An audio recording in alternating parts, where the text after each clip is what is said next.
Magandang araw, Pilipinas! Ito ang Valiente News hatid sa inyo ng Office of the Vice President. Binisita ng OVP Southern Mindanao Satellite Office ang Dumaga Elementary School at 3 pang mga paaralan sa Balabac, Palawan. May nakakaantig naman na mensahe ang mga guro para sa pangalawang Pangulo. Narito si Jera Gomez para sa karagdagang detalye. Para sa OVP, malayo man o mahirap ang daan, lagi naming pagsusumikapan na marating kayo lalo na sa panahon na kailangan ninyo ang tulong. Maliban sa Bual Ramos Elementary School at Calugcog Elementary School, pinuntahan din ng mga kawani ng OVP SMSO ang isa pa sa malayong paaralan sa bayan ng Balabac, ang Dumaga Elementary School. 76 na mga mag-aaral mula sa Dumaga Elementary School ang nahandugan ng pagbabago bags ng Office of the Vice President.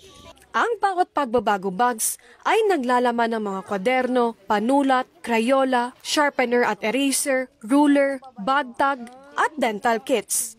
Mayroon ding karagdagang mga paaralan na pinuntahan ang opisina tulad ng Kagisan Annex, Kagisan at Turong Elementary School. Umabot sa 348 na pagbabago bags ang kanilang ipinamahagi sa nasabing mga paaralan. Lubos naman ang pasasalamat ng mga guro at mag-aaral sa pagbabago campaign ng OVP. Well, maraming salamat po dahil kahit napakalayo namin dito sa Pilipinas, nandito kami sa pinakadulo ng Palawan, ay nakarating ang proyekto ito. So maraming salamat po. Maraming salamat po sa ibinigay ninyo na school supplies at lubos po ako nagpapasalamat sa inyo. Nagpapasalamat po ako sa ating Vice President sa pagbibigay niya po ng mga school supply sa aming mga estudyante. Mula dito sa Balabac sa Palawan, ako po si Jera Gomez. Lahat para sa Diyos, bayan at pamilyang Pilipino. Valiente News.